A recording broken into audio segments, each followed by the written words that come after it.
دي فيديوهات التيك مان، واللي جايبة ملايين المشاهدات زي ما انت شايف قدامك. في الفيديو ده انا هخليك تعمل نفس الفيديوهات دي بالظبط في خلال نص ساعة بالكتير قوي.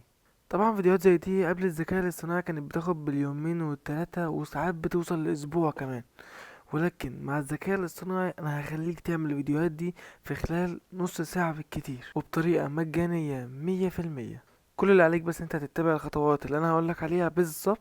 ومبروك عليك الفيديو، واعمل القناة يا سيدي، وانا اضمن لك انها توصل لمشاهدات عالية جدا. فما تنساش تدعمني، تشترك في القناة وتعمل زر اللايك وتفعل الجرس، تكتبها في الكومنتات تحت عايزين ايه الفيديو الجاي ورأيكم في الفيديو ده. ويلا بينا على الفيديو. طيب بسم الله الرحمن الرحيم، خلينا نبدأ على طول. واول حاجة هتعملها ان احنا هنفتح تشات جي بي تي وهنكتب له كده: اكتب لي سكريبت لفيديو ستيك مان يكون خلفيه بيضة، كل حاجه فيه بيضة ما عدا ستيك مان والاشياء بس هي اللي سودا.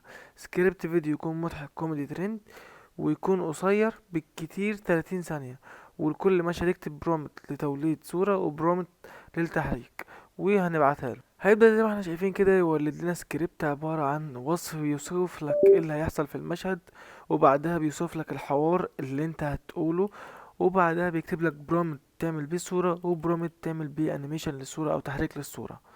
وهو عمل لنا دلوقتي 5 مشاهد، على حسب كلامه ان ال5 مشاهد دول هيبقوا 30 ثانية. كمان هو هنا كاتب لك ملاحظات تخليه ترند: خلي الصوت فيه ميوزك كوميدي سريع، تأثير زوم. طبعا الكلام ده كله انا هشرحه دلوقتي في المونتاج. بعد كده هتبدأ ان انت تسجل، تاخد الحوار وتبدأ انت تسجله مع حالك فويس اوفر.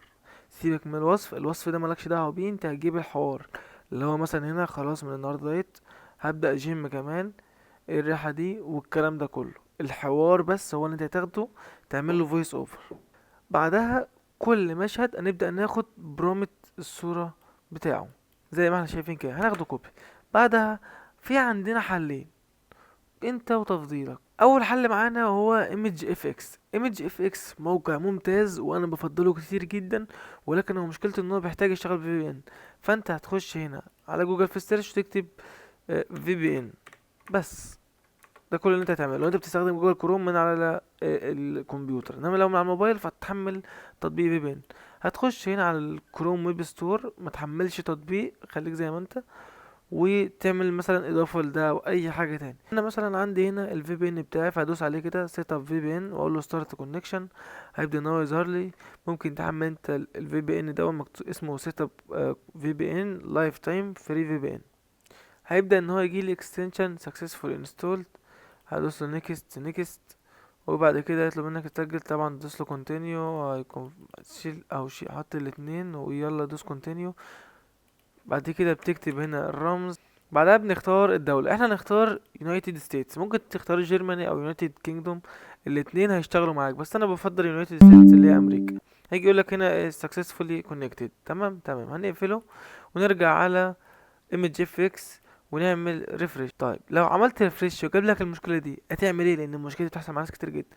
هتيجي هنا وهتمسح unsupported country وتشيلها كده وتدوس انتر، هيدخل معاك على ايمج اف اكس. طبعا هو النت ممكن يشتغل معاك ابطأ شويه، فانت لو قفلت الفي بي ان دلوقتي عادي مفيش مشكله يعني. تعال نجرب نقفله ديسكونكتد. كده كده احنا دخلنا على الموقع خلاص. هنجيب بعد كده البرومت بتاع الصوره وهنحطه هنا ونقول له اعمل لنا انشاء، ولكن الاول نبدأ نختار ان احنا عايزين صورة عمودية بالطول، جودة عالية، وانشاء. هو عمل لنا دلوقتي 4 صور. ممكن الصورة دي انا شايف ان هي جميلة جدا ومناسبة. خلينا نروح للحل التاني. الحل التاني معانا هو موقع ويسك، وده موقع طبعا معروف وموقع جبار صراحة. هتخش على الموقع وبعد كده تدوس فتح الأداة. تمام. هتخش هنا هترمي له البرومت اللي انت عايز تعمل بيه الصورة. بعد ما تحط البرومت بتاعك هتبدأ ان انت تدوس على جنريت. طبعا هنا هو عملها لنا بالعرض، احنا عايزين نعملها بالطول، فهنيجي هنا وهنقول له عايزين صورة رأسية واعمل يا باشا. تمام، عمل لنا تقريبا نفس الصورة، ولكن التانية كانت احسن في المرايات. طبعا انت بتبدأ تجرب لحد ما تعمل احسن نسخة انت شايفها. فانا هاخد دي وهتروح هنا على البرومت التاني بتاع المشهد التاني. اعمل حسابك ان انت تبقى ماشي بالترتيب عشان ما تتلخبطش. اعمل الاول الصور، يعني اعمل صورة صورة، وبعدها ابدأ حرك عشان ما تلخبطش نفسك. طبعا احنا دلوقتي حاطين البرومت التاني، هنستنى لما يعمل له جنريت، وهنا هو عمل له جنريت. هنبدأ ان احنا نشوف ناخد الصورة اللي احنا عايزينها. لو مش عايزين ممكن نعمل له جنريت تاني، بس هناخد اي صورة عادي مفيش مشكلة. هنيجي بعد كده للصورة او المشهد التالت، وهناخد البرومت كوبي وهنحطه هنا بيست وندوس جنريت. طبعا هنا هو طلع لي النسخة دي من الصور حلوة قوي. طبعا هنا دي كويسة، بس انا عايز حاجة بعبر عن ان هو بيشم، ففي هنا مناخير. فاحنا ممكن ناخد الصورة دي ونجيب البرومت اللي بعده، وهكذا بقى لحد ما تخلص الصور بتاعتك. طب دلوقتي بعد ما خلصنا الصور وعملنا الصور بتاعتنا هنعمل ايه؟ هنيجي دلوقتي لموضوع تحريك الصور. عشان نحرك الصور انا بستخدم طريقتين، انت اختار الافضل اللي بالنسبه لك منهم. موقع ارينا هو موقع مجاني تماما. هتجيب البرومت بتاعك وهتحطه هنا، وهتجيب الصوره وتحطها وهتعمل جنريت. ده خيار، ولكن انا بفضل الموقع التاني، والموقع التاني اللي هو موقع فلو.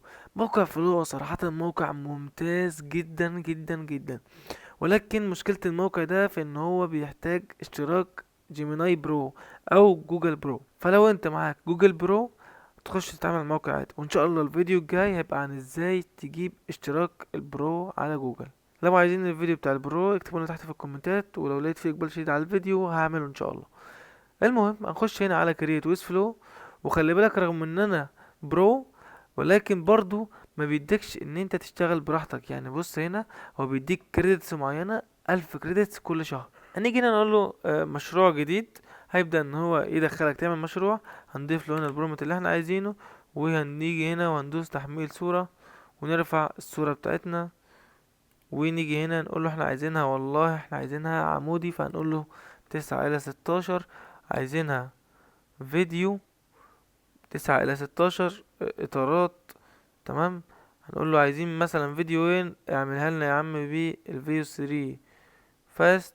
ودي يا باشا. دلوقتي بعد ما طلع لنا اول نتيجة ولسه باين في تاني، خلينا نشوف النتيجة الاولى.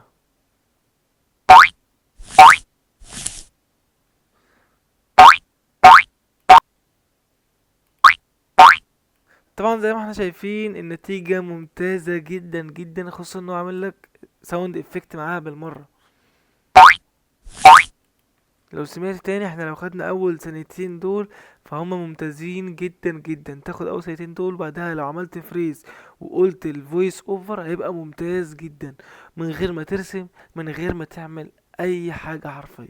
عشان كده كنت بقول لكم فلو افضل بالنسبة لي من ارينا، لان فلو بيضيف مؤثرات صوتية مع الفيديو، فبيخليك ان انت تاخد الفيديو وتروح توديه على كاب كات على طول وتعمل مونتاج. طبعا بعد ما استخرجنا نروح على كاب كات وندمج الفيديوهات كلها مع بعض، وبعدها يبقى كده معانا فيديو جاهز تقدر تنشره على اليوتيوب. وبالنسبه للنشر على اليوتيوب فامشي بالخطه دي: 3 فيديوهات كل يوم ريل. طبعا الفيديو مش هياخد في ايدك نص ساعة او 10 دقايق كمان والله. انت يعني انت لو قعدت نص ساعة عملت لك 3 فيديوهات، نزلت فيديو مثلا الظهر، فيديو المغرب، فيديو الساعة 12 بالليل، وامشي كده لمدة 30 يوم واضمن لك النجاح. ده كان فيديو النهارده، اتمنى ان هو يعجبكم. ما تنسوش تشترك في القناة وتفعل زر واكتبوا لنا في الكومنتات عايزين الفيديو الجاي يكون عن ايه. وبس كده، سلام.